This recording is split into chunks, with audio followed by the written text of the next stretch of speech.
Hello বন্ধুরা, সবাই কেমন আছেন? আশা করছি সবাই ভালো আছো। আজকেরও আমি চলে এসেছি শেফালিদির রান্নাঘরে, আবারও এক নতুন পর্ব নিয়ে এসেছি। আজকে তৈরি করব নিহারি মাছের কষা। খেতে কিন্তু অসাধারণ লাগবে। এই দেখুন, তার জন্য একদম টাটকা দেখে 600 গ্রামের মতো নিহারি মাছ আমি এখানে নিয়ে নিয়েছি। আর নিহারি মাছগুলো, নিহারি মাছ বলতে পারেন, লোটে মাছ বলতে পারেন। এই দেখুন, লোটে মাছগুলো কতটা বড় বড় আর একদম কিন্তু টাটকা। এই যে দেখেছেন, গাগুলো কিন্তু একদম সাদা ধবধব করছে। যখন দেখবেন সাদা একদম টাটকা, তখন মনে করবেন। আর যেই মাছগুলোর গাগুলো কিন্তু একটু লাল হয়ে যায়, সেই মাছগুলো খেতে কিন্তু ভালো লাগে না। এগুলো কিন্তু একদম টাটকা নিহারি মাছ বা লোটে মাছ। অনেকে নিহারি মাছ বলে, অনেকে লোটে মাছ বলে। তো আমি আজকের এই লোটে মাছের ঝাল করব, মানে কষা করব। আর সেই রেসিপিটা আজকে তোমাদের সঙ্গে শেয়ার করছি। এই রেসিপিটা কিন্তু একটু অন্যরকমভাবে করব, হাতে মেখে কিন্তু এই রেসিপিটা তৈরি করব, মশলা মাখিয়ে হাতে। আর সেই রেসিপিটা আজকে তোমাদের সঙ্গে শেয়ার করছি। তো পুরো ভিডিওটা দেখবেন বন্ধুরা, আশা করছি সবারই ভালো লাগবে। তো চলুন রেসিপিটা দেখে নেওয়া যাক। আমি মাছগুলোকে কেটে নেব, সুন্দর করে মাথাটাকে কেটে আর পরিষ্কার করে কেটে নেব মাছগুলো।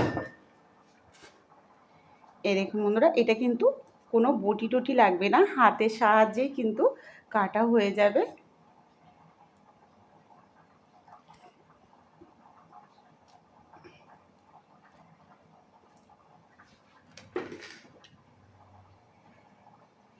তো বন্ধুরা দেখুন, মাছটাকে জল ঝরিয়ে আমি নিয়ে নিয়েছি। এবার মাছটাকে মশলা মাখিয়ে দেবো। এখানে আমি দিয়ে দেবো 1/2 চামচের মতন হলুদ গুঁড়ো, তার সঙ্গে দিয়ে দেবো এই যে 1 চামচের মতন লঙ্কা গুঁড়ো, এই 1/2 চামচ জিরে গুঁড়ো, 1/2 চামচ ধনে গুঁড়ো, 1 চামচ লবণ। তার সঙ্গে এখানে আমি নিয়ে নিয়েছি 2টো আদা রসুনের প্যাকেট। তোমরা চাইলে বাটা মশলা দিতে পারো, আমি এখানে প্যাকেটের 2 প্যাকেট দিয়ে দিচ্ছি।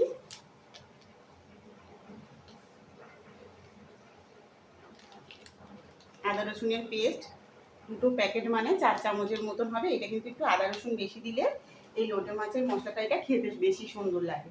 তো আমি এখানে দিয়ে দিয়েছি লবণ, লঙ্কা, হলুদ, জিরে গুঁড়ো, ধনে গুঁড়ো সব কিন্তু দিয়ে দিয়েছি। এবার এখানে আমি 2খানা পেঁয়াজ কুচি রেখেছিলাম, বন্ধুরা দেখতে পাচ্ছ পেঁয়াজগুলো একটু হাত দিয়ে ডলে দিয়ে দেবো। এখানে একটু বড় সাইজের পেঁয়াজ আমি 2খানা দিয়ে দিলাম। তার সঙ্গে এখানে দিয়ে দিচ্ছি একটা টমেটো, সরু সরু করে টমেটোটা কেটে রেখেছিলাম, টমেটোটা দিয়ে দিলাম। তার সঙ্গে দেব একটা ক্যাপসিকামটা দিয়ে দিয়েছি। তার সঙ্গে আমি এখানে দিয়ে দেব কসুরি মেথি। সবগুলো উপকরণকে আমি মাখিয়ে নেব। তো বন্ধুরা দেখুন, এখানে কিন্তু সব দেওয়া আছে। আর এখানে আমি দিয়ে দিচ্ছি 2 চামচের মতন টক দই। আর এখানে দিয়ে দেবো আমি 2 থেকে 3 চামচের মতো রিফাইন তেল। এখানে সব মশলাগুলো কিন্তু আমি দিয়ে দিয়েছি। এবার এগুলোকে একসঙ্গে মাখিয়ে নেব। আদা রসুন বাটা, পেঁয়াজ কুচানো, ক্যাপসিকাম কুচানো, টমেটো, জিরে গুঁড়ো, ধনে গুঁড়ো, কসুরি মেথি, লঙ্কা গুঁড়ো সব কিন্তু আমি এখানে দিয়ে দিয়েছি।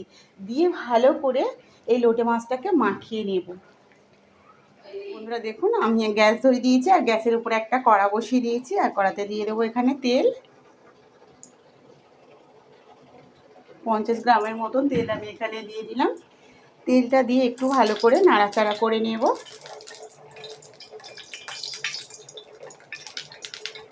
তো তেলটা আমার গরম হয়ে গেছে বন্ধুরা। এখানে আমি 2টো তেজপাতা দিয়ে দিলাম। তার সঙ্গে দিয়ে দেব অল্প করে একটু গোটা জিরে। এই দেখুন, অল্প করে একটু জিরে ফোড়ন দিয়ে দিলাম। এটা যখন একটু তেজপাতা আর জিরেটা যখন একটু ভাজা হয়ে যাবে, তখন এখানে যে আমি মাছগুলো মাখিয়ে রেখেছি বন্ধুরা দেখুন, এই যে লোটে মাছটাকে কিন্তু আমি নুন, হলুদ, লঙ্কা গুঁড়ো, টক দই, ক্যাপসিকাম, টমেটো, জিরে গুঁড়ো, ধনে গুঁড়ো, তারপরে আদা রসুন বাটা, তেল সব কিছু দিয়ে কিন্তু লোটে মাছটাকে আমি মাখিয়ে 10 মিনিট রেখে দিয়েছিলাম। এই দেখতে পাচ্ছ বন্ধুরা, এখানে কিন্তু সব মশলা মাখানো আছে। তো আমার এখানে তেলটা গরম হয়ে গেছে।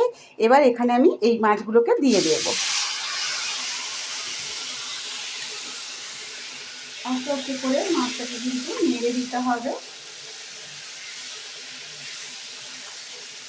আর এখানে কিন্তু আর কোনো রকম মশলা আমি ব্যবহার করছি না। কেননা সব মশলা কিন্তু আমি এখানে মাখিয়ে রেখে দিয়েছিলাম 10 মিনিট। লোটে মাছগুলোকে সব মশলা মাখিয়ে 10 মিনিট আমি রেখে দিয়েছিলাম।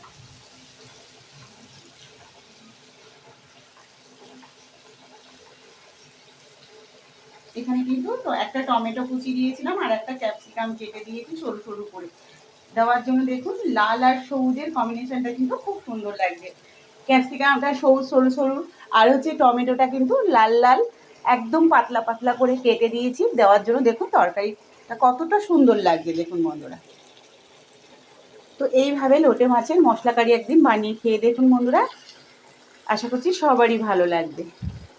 এইভাবে আমি একটা প্লেট দিয়ে ঢাকা দিয়ে দেব 10 থেকে 20 মিনিটের মতন। আমি এটাকে একটু আঁচটাকে লো ফ্লেমে দিয়ে ফুটিয়ে নেব। আমার লোটে মাছের মশলা কারিটা কিন্তু একদম রেডি হয়ে গেছে। দেখুন কতটা সুন্দর লাগছে তরকারিটা।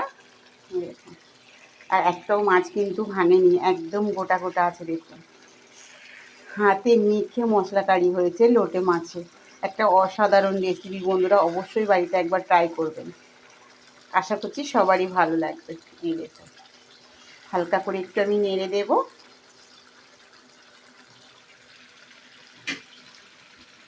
তো আমার লোটে মাছের মশলা কারিটা কিন্তু রেডি হয়ে গেছে। দেখুন একদম গরম গরম আমি একটা প্লেটে নামিয়ে নেব।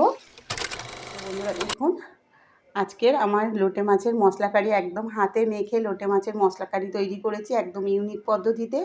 গরম গরম লোটে মাছের মশলা কারি রেডি হয়ে গেছে, প্লেটে সার্ভ করে দিয়েছি। তো আজকের রেসিপিটা কেমন লাগলো বন্ধুরা অবশ্যই কমেন্টে জানিও। আর রেসিপিটা ভালো লাগলে শেফালি দি রান্নাঘর চ্যানেলটিকে অবশ্যই সাবস্ক্রাইব করে নেবেন। ফেসবুক থেকে দেখলে একটা ফলো করে দেবেন বন্ধুরা, ইনস্টাগ্রামেও কিন্তু দেওয়া থাকে, ফলো করে দিও। আর কমেন্টে জানাতে ভুলো না আজকে রেসিপিটা কেমন হয়েছে। আর বন্ধুদের মধ্যে বেশি বেশি করে শেয়ার লাইক করতে ভুলো না বন্ধুরা। সবাই ভালো থেকো, সুস্থ থেকো, আমার পাশে থেকো। কালকে দেখা হচ্ছে নতুন এক রেসিপি নিয়ে।